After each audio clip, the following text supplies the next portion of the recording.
নমস্কার। ঠাকুর শ্রী শ্রী রামকৃষ্ণ পরমহংসদেব এবং মা শারদার চরণে আমার সশ্রদ্ধ প্রণাম জানিয়ে ভিডিওটা শুরু করছি। আপনার কি কখনো মনে হয়েছে যে আপনি হয়তো কারুকে ভালোবাসেন, খুব ভালোবাসেন, কিন্তু তা সত্ত্বেও তার ওপর আপনার প্রচণ্ড রাগ হয়? আপনি যখন একা থাকেন তখন আপনি ভেবেছেন যে আমি তো এরকম চাইনি, আমি তো এইরকম রাগ, মাথা গরম, এইরকমভাবে বাঁচতে চাইনি, তাহলে আমার এরকম হয় কেন?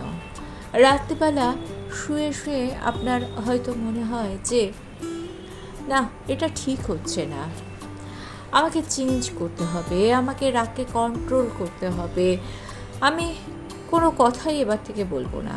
কিন্তু 2-3 দিন ঠিক থাকে, আবার 2-3 দিন পর আবার আপনার রাগ হয়।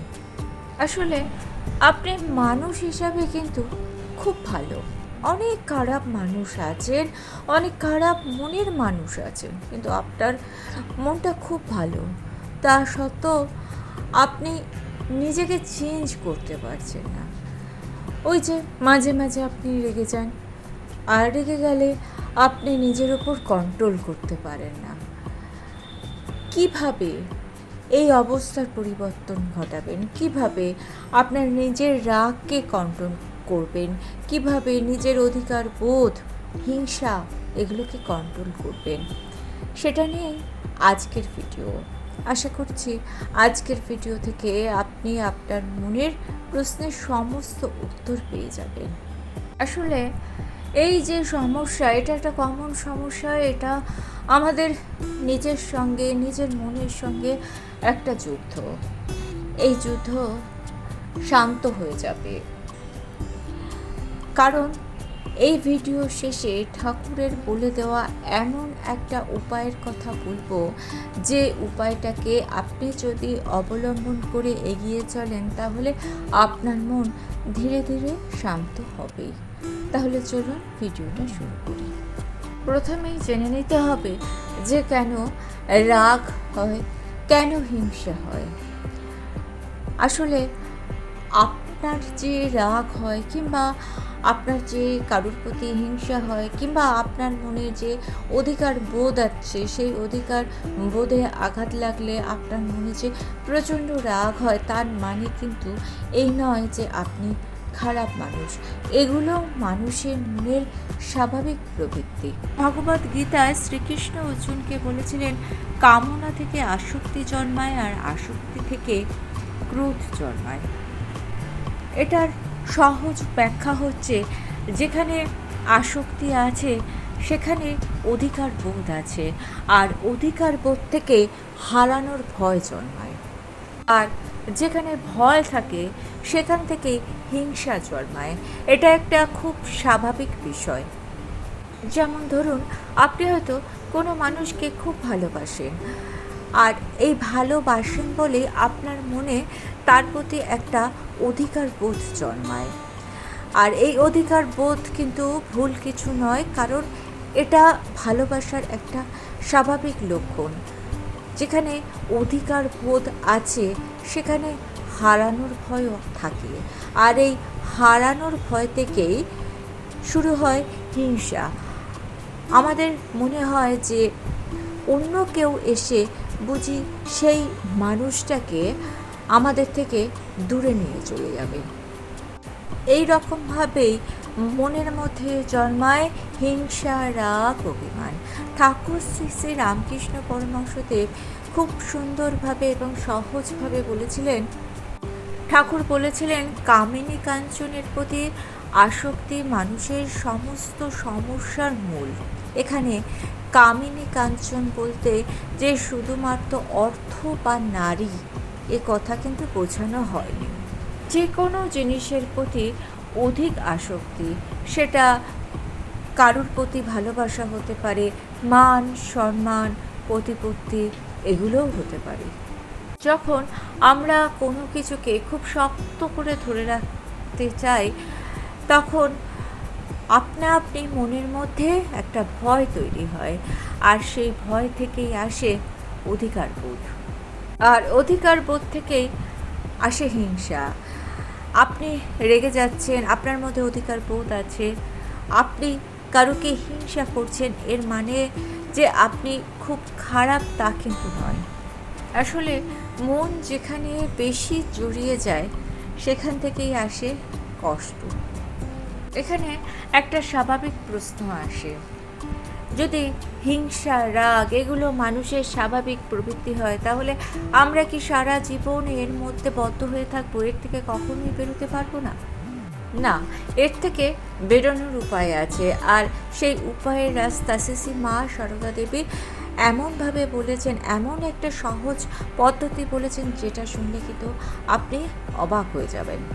মা বলেছিলেন যে যদি শান্তি চাও তাহলে কারোর দোষ দেখো না, দোষ দেখো নিজের। কথাটা শুনতে খুব সহজ সরল মনে হলেও এর মধ্যে লুকিয়ে আছে মানুষকে বদলে দেওয়ার এক জাদুকারী উপায়। সাধারণত কী করে, আমাদের যদি কেউ কষ্ট দেয়, যদি কেউ কটু কথা বলে, তখন কিন্তু আমরা দুঃখ পাই, আমরা ভাবতে বসি যে কেন এই কথাটা বললো, সে আমাকে বুঝলো না। কিন্তু মা বলছেন অন্যের কথা ভেবো না, অন্য কি বললো সেটা না ভেবে একটু নিজের দিকে তাকাও। কারণ আমরা যখন অন্যের দোষ দেখি তখন আমাদের নিজেদের ভেতরের অহংকার বাড়তে থাকে। তখন আমাদের মনে হয় যে আমি ঠিক, ও ভুল। এই আমি ঠিক ভাবটাই অহংকার, আর এই অহংকার যত বাড়ে তত কিন্তু মন অশান্ত হয়, অধিকার বোধ বাড়ে, কষ্টও বাড়ে। কিন্তু যখন মানুষের অহংকার কমতে থাকে তখন মানুষ ধীরে ধীরে শান্ত হয়। অধিকারের বোধ কমলে হিংসা কমে, হিংসা কমলে মানুষ ধীরে ধীরে শান্ত হতে শুরু করে। মা সারদা দেবী আরও একটা সুন্দর কথা বলেছিলেন। মা বলেছিলেন অন্যের দোষ দেখতে গেলে নিজের মনটাই কঠিন হয়ে যায়, জটিল হয়ে যায়। আসলে আমরা যখন অন্যের দিকে বেশি লক্ষ্য দিই তখন কিন্তু আমাদের নিজের মনের জটিলতা বাড়তে শুরু করে। আমরা বুঝতেই পারি না কখন আমাদের মনের সরলতাটা হারিয়ে যায়, আমরা কখন জটিল হয়ে পড়ি। অন্যের দোষ না দেখলে নিজের মন নরম থাকে, আর মন যদি নরম থাকে সেই নরম মনেই কিন্তু ভক্তি আসে। অনেকেই আছেন যে তারা কিন্তু নিজের ভুল বুঝতে পারেন, তারা নিজেদেরকে বদলানোর চেষ্টা করছেন কিন্তু পারছেন না। তার মানে এটা একটা আধ্যাত্মিক লক্ষণ। অনেকে নিজের ভুল বুঝতেই পারে না। যারা নিজের ভুল বুঝতে পারছেন কিন্তু নিজেকে বদলাতে পারছেন না, তারা কিন্তু এই মা এবং ঠাকুরের উপদেশগুলো যদি একটু মেনে চলেন আর নিজেকে একটু নিয়ন্ত্রণ করার চেষ্টা করেন, তাহলে কিন্তু দেখবেন আপনাদের সমস্যাগুলো ধীরে ধীরে কমে আসছে। ঠাকুর শ্রী রামকৃষ্ণ পরমহংসদেব বলছেন যে নিজের দোষ দেখতে পারে সে অনেকটা এগিয়ে গিয়েছে। কারণ নিজের দোষ দেখা মানে কিন্তু বিবেক জাগ্রত হয়েছে। বিবেক জাগ্রত হওয়াটা খুবই জরুরি, কারণ বিবেক যদি জাগ্রত না হয় মানুষ কখনো নিজেকে বদলাতে পারে না। তাই আপনার যদি মনে হয় যে আপনার রাগ হিংসাগুলোকে আপনি কমাতে চাইছেন, তাহলে জানবেন আপনি ব্যর্থ হচ্ছেন না, আপনি একটা প্রসেসিংয়ের মধ্যে আছেন। মা সারদা দেবীর জীবন থেকে আমরা একটা জিনিস খুব স্পষ্টভাবে দেখতে পাই যে মা কিন্তু কখনো কারোকে ত্যাগ করেনি। মার কাছে কেউ এসে যদি বলতো যে মা আমি নিজের রাগকে কন্ট্রোল করতে পারছি না, আমার মনে খুব হিংসা হয়, তখন মা কিন্তু তাকে কখনো বলতেন না তুমি খারাপ। মা বলতেন ধীরে ধীরে সব ঠিক হয়ে যাবে। মা বলেছেন তুমি চেষ্টা করো, দেখবে ধীরে ধীরে সব ঠিক হয়ে যাবে। তোমার চেষ্টা থাকলে ঈশ্বরও কিন্তু তোমায় সাহায্য করবেন। মা নিজেকে দোষ দেওয়ার পক্ষপাতী কখনোই ছিলেন না। মা সবসময় বলতেন যে নিজেকে কখনো দোষ দিও না, আসলে নিজেকে ঘৃণা করলে কখনো পরিবর্তন আসে না। আর আরেকটা কথা দেখবেন, ভিডিওর প্রথমেই আমি যে কথাটা বলেছি যে আমাদের যখন রাগ হয়, হিংসা হয়, তখন আমরা ভাবি যে আর আমরা এরকম রাগ করব না এবং 2-3 দিন ভালো থাকি। এর মানে 2-3 দিন ভালো থাকার মানে কিন্তু আপনার উন্নতি হচ্ছে। আসলে অভ্যাস একদিনে বদলায় না, অভ্যাস ধীরে ধীরে বদলায়। ঠাকুর বলছেন 10 বার পড়ে গেলে 11 বার উঠতে হয়। তাই যদি আপনার মনে আবারও হিংসা হয়, আবারও রাগ হয়, তখন কখনোই ভাববেন না আমি খারাপ, ভাববেন যে আমি চেষ্টা করছি, আমি নিজেকে পরিবর্তন করার চেষ্টা করছি, আমি ঠিক সফল হব। এখন একটা বাস্তব প্রশ্ন আসে যে যদি আমরা নিজের ভুল বুঝতেই পারি, তাহলে আবার কেন আমরা সেই আগের জায়গায় ফিরে যাই? আমাদের সবার সঙ্গে সাধারণভাবে একটা ঘটনা ঘটে, আমরা হঠাৎ খুব রেগে গেলাম, তারপর নিজের ভুল বুঝতে পারলাম, তারপর হয়তো ভাবলাম যে না, আর আমি রাখবো না, আর আমি হিংসা করব না, কিন্তু 2-3 দিন পর আবার সেই আমরা একই কাজ করি। মনের যখন এই রকম অবস্থা হয়, অর্থাৎ আপনি রাগ করবেন না ঠিক করেও রাগ করলেন, আপনি হিংসা করবেন না ঠিক করেও হিংসা করলেন, কিংবা আপনি কোনো ঝুট ঝামেলায় যাবেন না বলেও সেই ঝুট ঝামেলায় জড়িয়ে পড়লেন, তখন সব থেকে কষ্ট কার হয় বলুন তো? সব থেকে কষ্ট অন্য কারোর জন্য হয় না, সব থেকে কষ্ট হয় নিজের জন্য। মনে হয় যে আমি চেষ্টা করেও কেন পারছি না। এ প্রসঙ্গে ঠাকুর সুন্দর একটা উদাহরণ দিয়েছিলেন। ঠাকুর বলেছিলেন, মন যদি ভেজা দেশলাই কাঠির মতো হয়, তাহলে সেখানে আগুন ধরতে চায় না। এই কথাটার অর্থ কিন্তু গভীর। ধরুন একটা দেশলাই কাঠি যদি শুকনো থাকে তাহলে খুব সহজে আগুন ধরে যায়, কিন্তু যখন সেটা ভেজা থাকে তখন 10 বার 12 বার ঘষলেও সেখানে আগুন ধরে না, কারণ সেখানে আর্দ্রতা থাকে। আমাদের মনের মধ্যেও বহুদিনের অভ্যেস জমে থাকে, রাগের অভ্যেস, হিংসার অভ্যেস, তর্ক করার অভ্যেস, নিজেকে ঠিক ভাবার অভ্যেস। এগুলো একদিনে তৈরি হয়নি, এগুলো অনেক দিন ধরে আস্তে আস্তে তৈরি হয়েছে, তাই এগুলো একদিনে যাবেও না।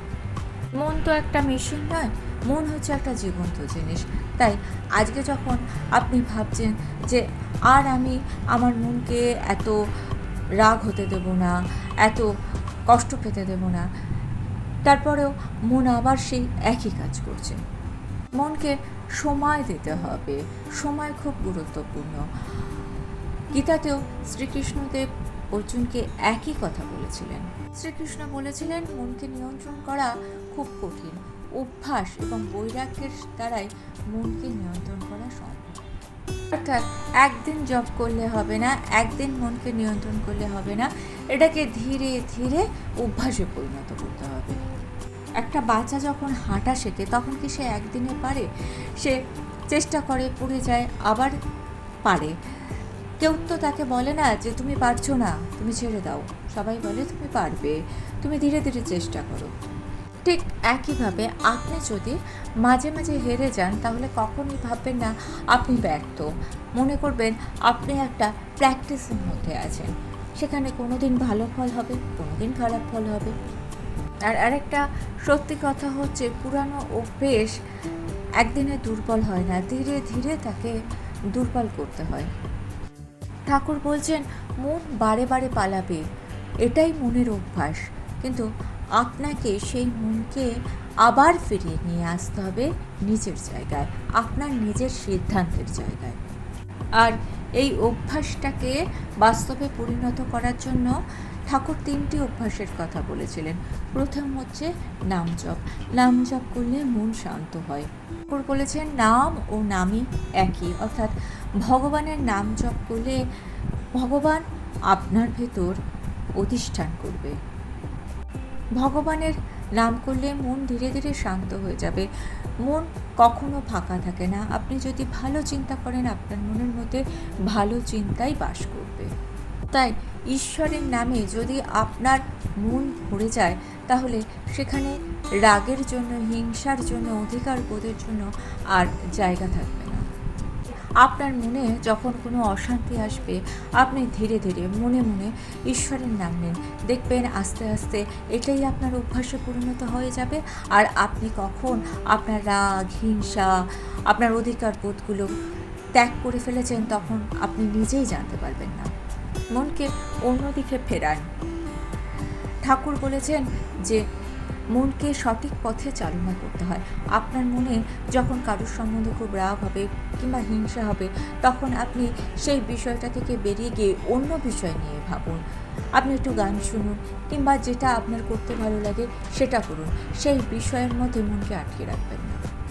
যখন মনের মধ্যে হিংসা বা রাগ আসে তখন নিজেকে একটু সময় দিন, সঙ্গে সঙ্গে প্রতিক্রিয়া দেবেন না, মনকে সবসময় প্রশ্রয় দেবেন না। মনকে আপনার নিয়ন্ত্রণে রাখুন, মনের নিয়ন্ত্রণে আপনি চলে যাবেন না। আপনি সেই সময় একটু বাইরে চলে যান, গিয়ে একটু হাঁটাহাঁটি করুন কিংবা একটু গান শুনে নিন কিংবা একটু নাম জপ করে নিন। দেখবেন ধীরে ধীরে একটু সময় দিলেই মন আপনা আপনি শান্ত হয়ে যাবে। আমরা হঠাৎ আবেগের বশে, মুহূর্তের আবেগে এমন কোনো কথা বলে ফেলি যার জন্য আপনারই হয়তো পরে অনুশোচনা হবে। তাই ঠাকুর বলেছিলেন প্রথমে মনকে শান্ত করতে হবে, তারপর কথা বলতে হবে। ঠাকুর সবসময় বলেছেন ঈশ্বরের উপর ভরসা করতে, বিশ্বাস করতে। মাকে বলুন, মা আমি পারছি না, তুমি আমাকে ভরসা দাও, তুমি আমাকে বিশ্বাস দাও, তুমি আমাকে এগিয়ে নিয়ে যাও। আসলে সব কিছু নিজের জোর দিয়ে বদলাতে গেলে সেটা বদলানো সম্ভব হয় না। অহংকার দিয়ে পরিবর্তন আসে না। আত্মসমর্পণ করলেই কিন্তু পরিবর্তন সহজ হয়। যখন আমরা ঈশ্বরের কাছে আত্মসমর্পণ করে বলি যে আমি দুর্বল, আমি পারছি না, আমি চেষ্টা করছি, তখন দেখবেন মন আপনা আপনি হালকা হয়ে যাবে। শ্রী মা সারদা দেবীও বলেছিলেন সব কিছু ঠাকুরকে বলো, অর্থাৎ আপনার মান, অভিমান, হিংসা যা কিছু সব ঠাকুরের পায়ে সমর্পণ করুন, আত্মসমর্পণ করুন। যেমনভাবে একটা শিশু মায়ের কাছে সব কথা বলে, ঠিক সেরকমভাবে ঈশ্বরের কাছে আত্মসমর্পণ করুন। দেখবেন ধীরে ধীরে আপনার মনে একটা শক্তি আসবে। ঠাকুর ও মায়ের বলা এই উপায়গুলো যদি আমরা ধীরে ধীরে নিজেদের জীবনের মধ্যে যুক্ত করি তাহলে দেখবেন ধীরে ধীরে আপনার মন পরিবর্তন হচ্ছে। ভিডিওটা ভালো লেগে থাকলে চ্যানেলটাকে সাবস্ক্রাইব করে নিয়ে পাশে থাকা বেল আইকনটা প্রেস করে দিয়ে অল অপশনটা ক্লিক করে দেবেন। তাহলে যখনই নতুন কোনো ভিডিও আপলোড করব তার নোটিফিকেশন আপনাদের কাছে পৌঁছে যাবে। ঠাকুর ও মায়ের চরণে প্রণাম জানিয়ে আজকে এই পর্যন্তই। Thanks for watching.